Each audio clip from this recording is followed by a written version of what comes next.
Reels वाली बहू। प्रज्ञा को रील्स बनाने का बड़ा ही क्रेज है और वो दिन भर रील्स बनाती रहती है। खाते पीते घूमते फिरते घर में कॉलेज में रील्स बनाने के कारण प्रज्ञा पूरे कॉलेज में हाईलाइटेड है।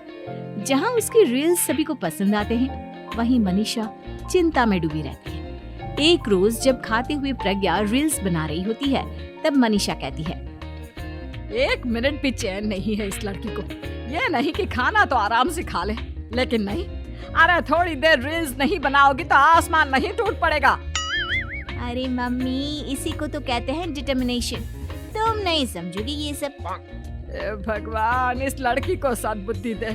जब देखो तब टेढ़ा बाका मुंह बनाती रहती है। मनीषा की बात का प्रज्ञा पर जरा भी असर नहीं होता और वो खाते खाते रील्स बनाती रहती है। दिन बीतने लगते हैं और देखते देखते प्रज्ञा का कॉलेज भी खत्म हो जाता है।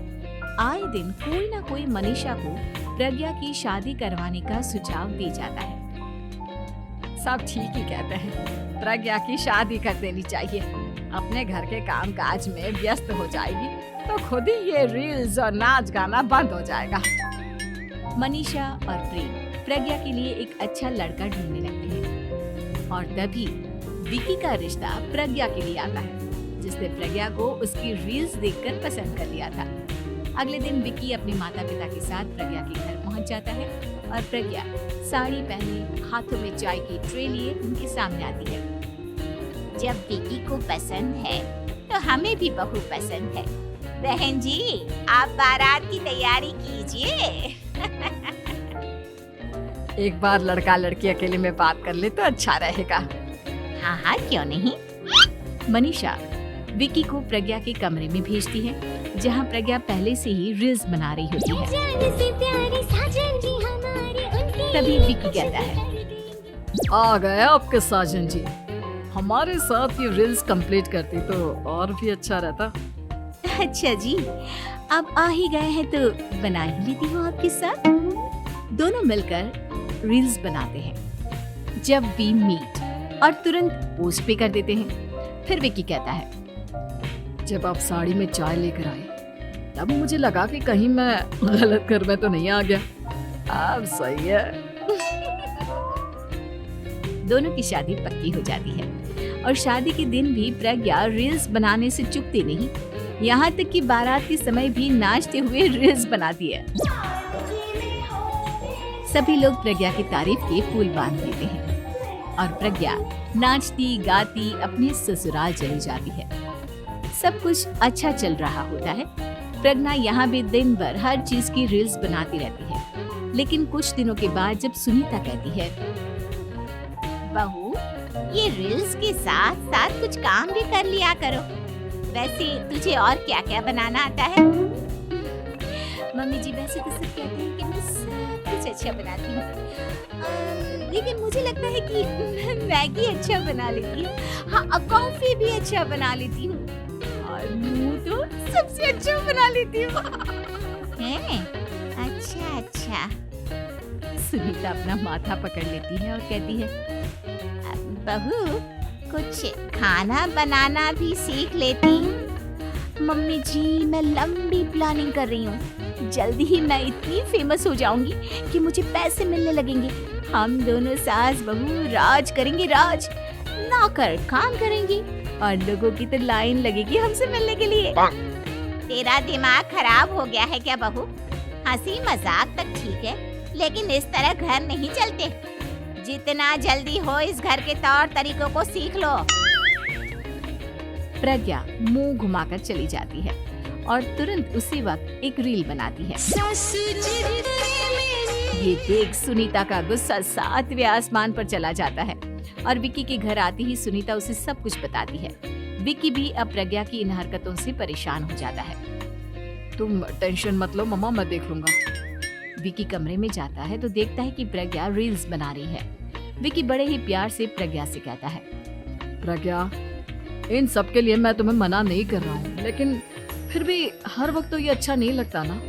समझने की कोशिश करो, मुझे भी तुम्हारा थोड़ा वक्त चाहिए। मैं जब ऑफिस से आता हूँ तो मुझे समय देने की जगह इसी में लगी रहती। तुम ज्यादा ही सोच रहे हो। तुम भी मेरे साथ रील्स बनाओ ना, तुम्हें भी बहुत अच्छा लगेगा। तुम्हें इज्जत से कोई बात समझ में नहीं आती क्या? दिमाग खराब हो गया है तुम्हारा इस चकाचौंध से। अगर तुमने अपना रवैया नहीं बदला तो मैं तुमसे दूर चला जाऊंगा। तुम ही रिश्ता लेकर आए थे, मुझे लड़कों की कमी नहीं थी और ना आज है। विकी दरवाजा पटककर चला जाता है। धीरे धीरे विकी प्रज्ञा से दूर होता जाता है। एक रोज मनीषा प्रज्ञा के ससुराल उससे मिलने जाती है। तब सुनीता उससे कहती है, बहन जी, अब आई हैं तो कुछ दिन यहाँ रहकर जाइएगा, आप ही का घर है। हाँ मम्मी, बहुत दिन हो गए तुम्हारे साथ एक भी रील नहीं बनाई मैंने। प्रज्ञा तुरंत अपने फोन में रील्स ऑन कर लेती है। ये सब मुझसे नहीं होगा। मेरा ये भूत अभी तक नहीं उतरा क्या? बहन जी, आप कुछ कहती नहीं क्या इसे? जब आप ही कुछ नहीं कर पाई तो मैं कर ही क्या सकती हूँ। सास तो वैसी ही बदनाम है। शाम को घर की लाइट चली जाती है और मनीषा प्रज्ञा से कहती है, मेरे घुटनों में बहुत दर्द हो रहा है, तू लाइट का कुछ इंतजाम करना बेटा। अच्छा, कैंडल जला देती हूँ मम्मा। प्रज्ञा गाते हुए कैंडल जलाती है और खिड़की के पर्दे के पास रख देती है। मनीषा, जिसे बहुत दर्द हो रहा है, वो सो जाती है और प्रज्ञा हमेशा की तरह अपने रील्स में लग जाती है। उधर कैंडल की वजह से पर्दा आग पकड़ लेता है और मनीषा के कमरे में आग लग जाती है। बचाओ, कोई है, बचाओ। सभी भागते हैं और विकी कमरे की आग बुझाने में लग जाता है, लेकिन तब तक मनीषा आधी जल चुकी थी। मनीषा की हालत देख प्रज्ञा रोने लगती है। विकी मनीषा को तुरंत हॉस्पिटल ले जाता है और उसे एडमिट कराता है। विकी प्रज्ञा से कहता है, देख लिया ना, तुम्हारे इस नाच गाने की वजह से आज तुम्हारी माँ की जान जाते जाते रह गई। अब पता नहीं तुम और क्या चाहती हो। उधर डॉक्टर कहते हैं, इनकी हालत बहुत नाजुक है, आधे से ज्यादा जल चुकी है। प्रज्ञा रोती हुई मंदिर में जाती है और भगवान के आगे जाकर कहती है, भगवान, मेरी माँ को ठीक कर दो। मैं कसम खाती हूँ, हाथ से ये रील्स बनाना छोड़ दूंगी। बस मुझे मेरी माँ वापस मिल जाए। 2 दिन बीत जाते हैं और मनीषा खतरे से बाहर आ जाती है। पेशेंट अब ठीक है, आप लोग उनसे मिल सकते हो।